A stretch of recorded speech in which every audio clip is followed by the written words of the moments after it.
Hello नमस्कार, मैं doctor Anand Raj. आज का ये टॉपिक जो मैं उठाया हूँ वह जो है वीडियो आपका खास करके मुख्य परीक्षा को लेकर 64वीं मुख्य परीक्षा को लेकर काफ़ी ज़्यादा विद्यार्थियों ने एक सवाल पूछा कि आखिरकार लिखा क्या जाए, कैसे लिखा जाए ताकि मार्किंग ज़्यादा से ज़्यादा आ सके। इसी चीज़ों को लेते हुए मैंने इस वीडियो को तैयार किया है और इस वीडियो के माध्यम से आप लोगों को बहुत कुछ समझाने की मेरी कोशिश होगी। ये कोशिश इस रूप में है कि आखिरकार मुख्य परीक्षा में मार्किंग कैसे लाया जाए। मुख्य आधार मेरा यही कि मार्किंग कैसे लाया जाए। इस मार्किंग के लिए कुछ तकनीकी चीजें आप सभी को पता है कि यह जो गजटेड अधिकारी यानी क्लास 2 अधिकारी या अर्थात जो बीपीएससी का जो सिलेक्शन जो हो रहा है ये गजटेड अधिकारी के रूप में है और इसका जो जांच जो होता है 3 अलग अलग तरीके से, पीटी के माध्यम से देखा गया, दूसरा मेंस के माध्यम से देखा जा रहा और तीसरा इंटरव्यू के माध्यम से देखा जा रहा। और इस तीनों परीक्षा में पहला दरवाजा भले ही पीटी हो लेकिन दूसरा जो दरवाजा जो मेंस है वो सबसे महत्वपूर्ण माना जाता है। और एक मुख्य परीक्षा का जो मुख्य आधार जो है कॉपी आपकी बेहतर होनी चाहिए। और कॉपी बेहतर कब होगा? जब उसके दिशा निर्देशों का आप पालन करेंगे। यानी कोशिश ये होनी चाहिए कि आप प्रीवियस ईयर के क्वेश्चन को आप देख लीजिए, आप अपनी समझ को बनाइए और इसके बाद जब परीक्षा भवन में जैसे ही क्वेश्चन मिलता है उसमें आप ये देखने का कोशिश करें कि प्रीवियस दिशा निर्देश से कुछ चेंज तो नहीं है कि हुबहू वही है, प्राय वही रहता है, 1-2 शब्द में कहीं ना कहीं हेरफेर होता है। उन चीजों को देख करके आप उसका पालन को कर सकते हैं। एक चीज और मैं आप लोगों को बताना चाहता हूं कि अधिकारी से अपेक्षा की जाती है जो कॉपी जो आप लिखते हैं कि आपकी लेखनी पत्रकार की तरह होनी चाहिए, लेकिन आपकी समझ, आपकी सोच, आपकी नीति, आपकी रणनीति एक ऑफिसर की तरह होनी चाहिए। और यही दोनों का समावेश अगर हो तो निश्चित तौर पर मुख्य परीक्षा में आप ज्यादा से ज्यादा मार्क्स को ला सकते हैं। और ये कैसे डेवलप हो सकता है? ये क्रमिक रूप से डेवलप हो सकता है। जब आप सोचेंगे, जब आप बुद्धिजीवी के साथ बैठेंगे, जब आप एक्सपर्ट के साथ बैठेंगे, तभी आपका ये सोच हो सकता है। ये सोच एक दिन की बात नहीं, ये क्रमशः की सोच है।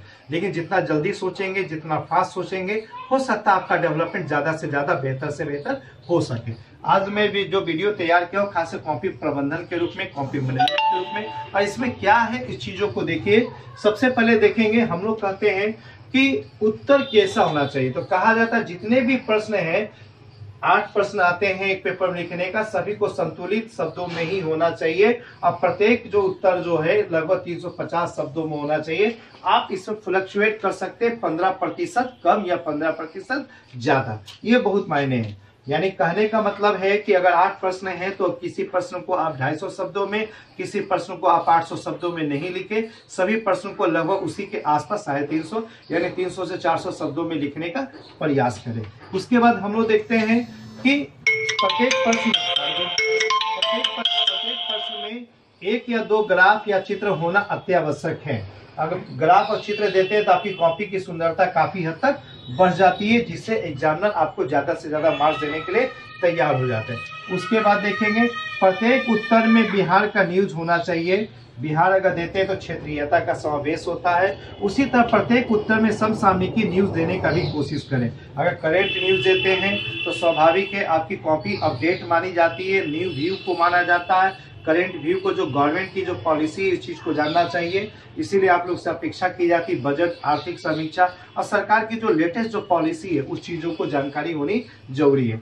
फिर है प्रश्नों की प्रकृति के अनुसार ही उत्तर होना चाहिए। ये प्रश्नों की प्रकृति का मतलब तात्पर्य है कुछ सवाल आलोचनात्मक विवेचना करना होता, कुछ सवाल केवल विवेचना होता, कुछ सवाल वर्णन करना या विवरण करना होता। इन चीजों को भी देखना होगा। इसके बाद देखिए निष्कर्ष होना अत्यावश्यक है।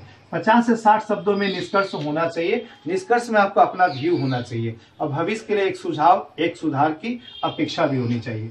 फिर देखिए हैंडराइटिंग साफ और स्पष्ट होना चाहिए, ज्यादा कटा-छटा नहीं होना चाहिए। मतलब साफ है कि हैंडराइटिंग अगर सुंदर हो तो नेचुरली आपकी मार्किंग ज्यादा से ज्यादा आ सकती है। अगर हैंडराइटिंग नहीं बेहतर है फिर भी आप प्रयास करें ज्यादा स्पष्ट लिखने का, ज्यादा साफ है। अगर हैंडराइटिंग अगर आपको डिस्टर्ब है, छोटा है, तो उसे एक समान स्तर पर लाने का कोशिश करें। फिर उत्तर हमेशा प्रभावशाली होना चाहिए। प्रभावशाली का मतलब है कि अगर आप टॉपर बनते हैं, अधिकारी बनते हैं, तो उत्तर इस रूप में होना चाहिए ताकि एग्जामिनर आपके उत्तर को देखने के साथ कहे कि नहीं ये बेहतर है। इसीलिए कहा था कि जो प्रश्न का जो सिलेक्शन करें कोशिश करें समथिंग डिफरेंट, समथिंग बेहतर अगर आप देते हैं तो स्वाभाविक आपकी मार्किंग ज्यादा से ज्यादा आएगी। और लास्ट में एक चीज चूंकि जो चर्चा में करना चाह रहा हूं, उत्तर हमेशा मध्यमार्गी सोच वाला ही होना चाहिए। किसी एक के पक्ष में प्रशंसा या आलोचना, दूसरे पक्ष में प्रशंसा आलोचना नहीं होनी चाहिए। बीच का जो रास्ता है, समाज की सर्वोपरिता जो है उस चीज को देखना है, संविधान की सर्वोपरिता को देखना है। संविधान में खास करके हमारी कोशिश होती है कि आप सभी से कि आप प्रस्तावना को, प्रेम्बल को रट जाए, राज्य के नीति निर्देशक तत्वों को रटे, मौलिक कर्तव्यों को रटे, इसके आधार पर उत्तर होना चाहिए। इसके बाद नारी सम्मान, पर्यावरण सुरक्षा, देश की एकता, देश की अखंडता, सामाजिक समरसता, कुछ ऐसे मुद्दे हैं जिनके आधार पर उत्तर का निष्कर्ष आपका होना चाहिए। अगर इस भाव के आधार पर अगर आप उत्तर लिखते हैं तो नो डाउट आपकी मार्किंग काफी ज्यादा, काफी बेहतर हो सकेगी।